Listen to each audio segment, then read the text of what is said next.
श्रीमद्भागवते महामुनिकृते किं वा परैरीश्वरः सद्यो हृद्यवरुध्यते त्रिकृतिभिः शुश्रूषुभिस्तत्क्षणात्।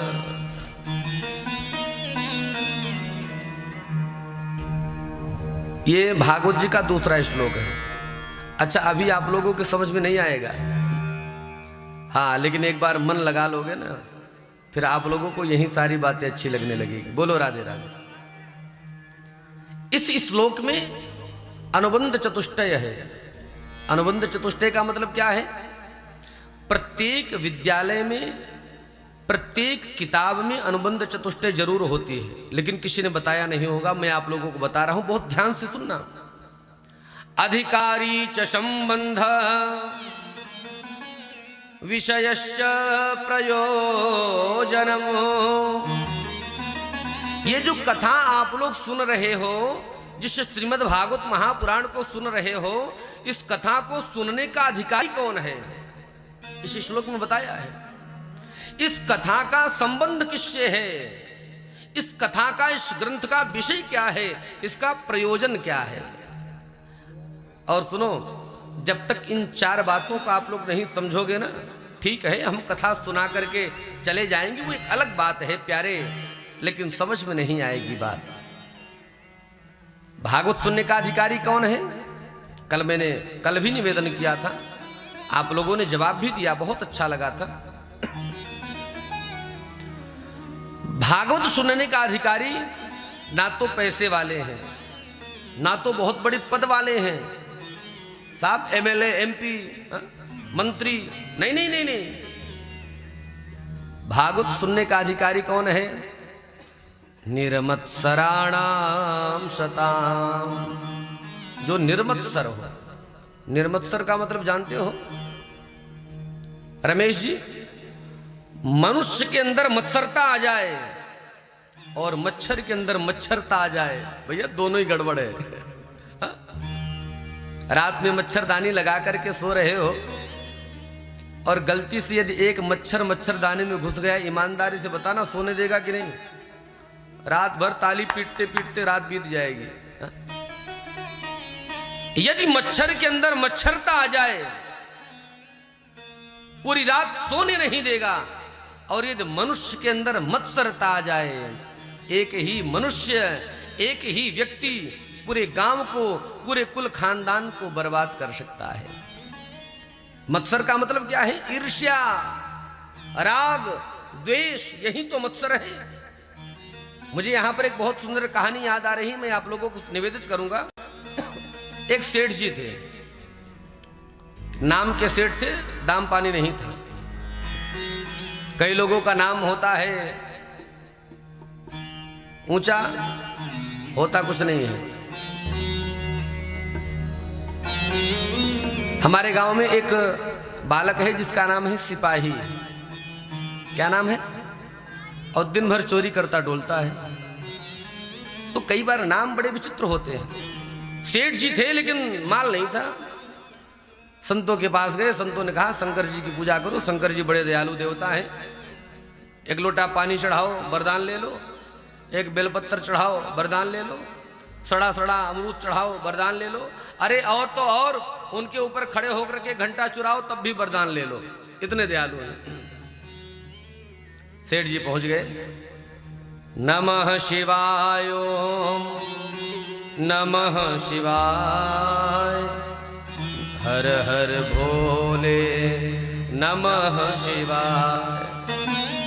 प्रकट हो गए शंकर जी, वरदान मांगो। सेठ ने कहा अरे ये तो बड़ी जल्दी प्रसन्न हो गए।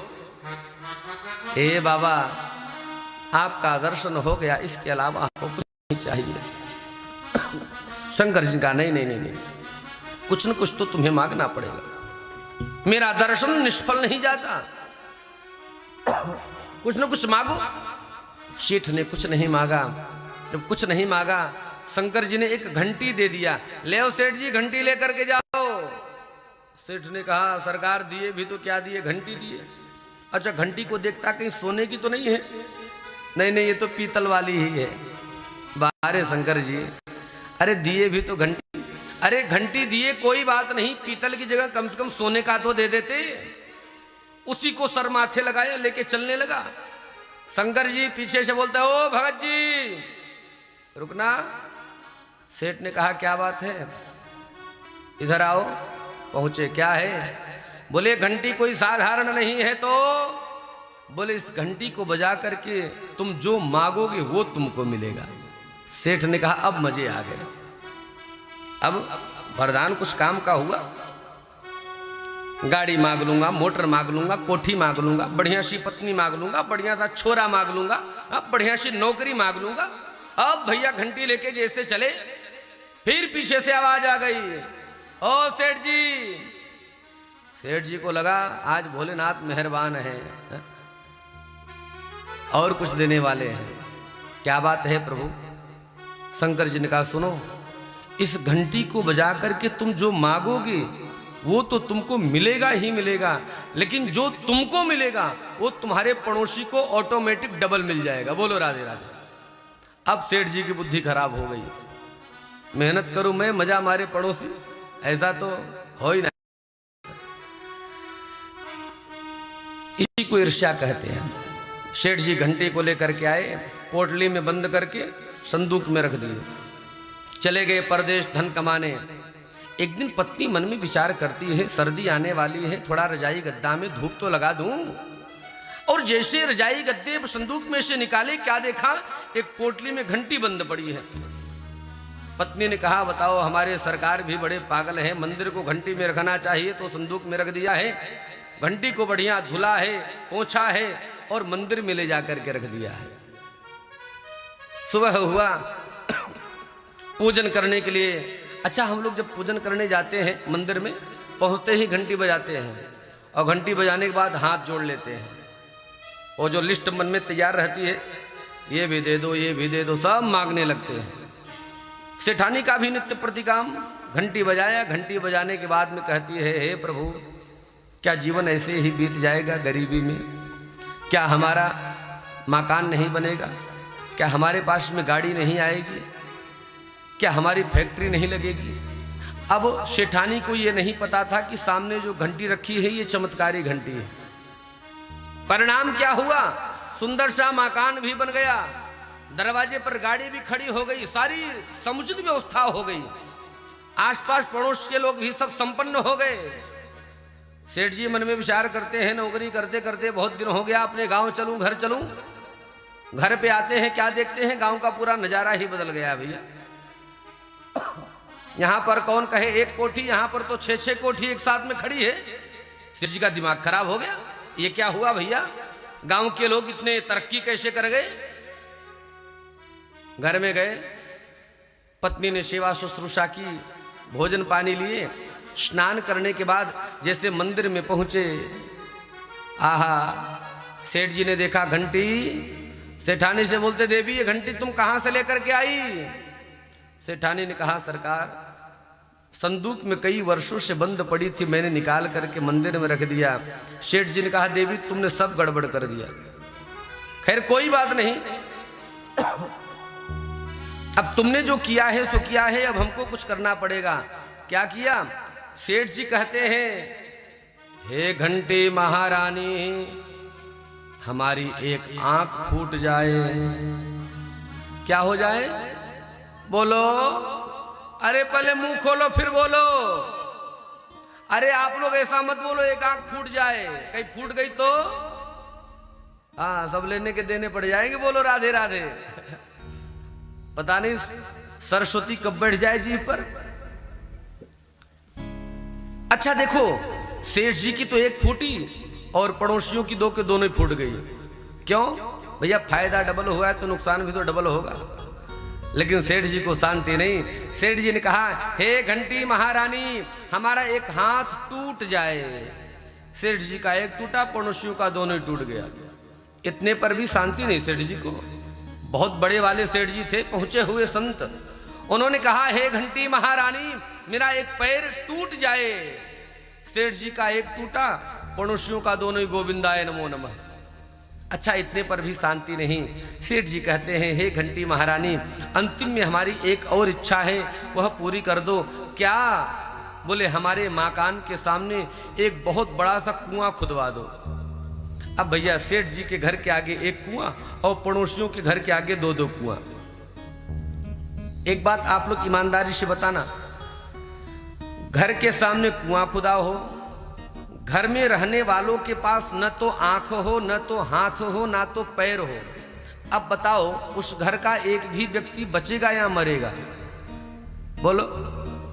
हाँ, मरेगा। अब देखो मरा कि नहीं मरा ये तो मुझको नहीं पता, लेकिन मरने के सारे इंतजामात तो सेठ जी ने कर दिया। इसी को कहते हैं मत्सरता। हम दुखी रहें चलेगा, कोई बात नहीं, लेकिन हमारा पड़ोसी सुख की रोटी नहीं खाना चाहिए। हम साइकिल से चल रहे हैं मंजूर है, लेकिन हमारा पड़ोसी बड़ी बड़ी गाड़ियों में कैसे चल रहा है। हम झोपड़ी में हैं वो भी मंजूर है, लेकिन हमारा पड़ोसी कोठी बना करके मजे मार रहा है। नहीं नहीं, ये बर्दाश्त नहीं होगी। इसी सोच वाले को भागवत सुनने को नसीब नहीं होती। इसी को कहते हैं मत्सर। लेकिन भागवत जी कहते हैं कथा सुनने का अधिकारी तो वो है जो निर्मत्सराणाम सताम, जो निर्मत्सर होगा। तो अधिकारी च संबंध, अधिकारी आप लोग समझ गए भागवत सुनने का अधिकारी कौन है? जो निर्मत्सर है। संबंध, बोले संबंध बांके बिहारी से जुड़ जाना चाहिए, राजा राम सरकार से जुड़ जाना चाहिए, बालाजी महाराज से जुड़ जाना चाहिए। कथा का यही संबंध होना चाहिए। विषय क्या है? तापत्रयोन्मूलनम, तीनों तापों का उन्मूलन। और प्रयोजन क्या है? बोले भैया प्रयोजन बहुत ही सुंदर है। भागवत कथा सुनने के बाद सद्यो हृद्यवरुध्यते त्रिकृतभे शुश्रूषुभेस्तत्क्षणात्।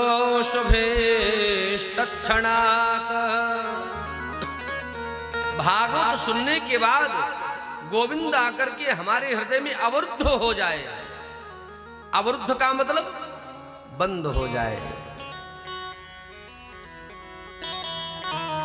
छलिया है बांका बिहारी ब्रजमंडल का,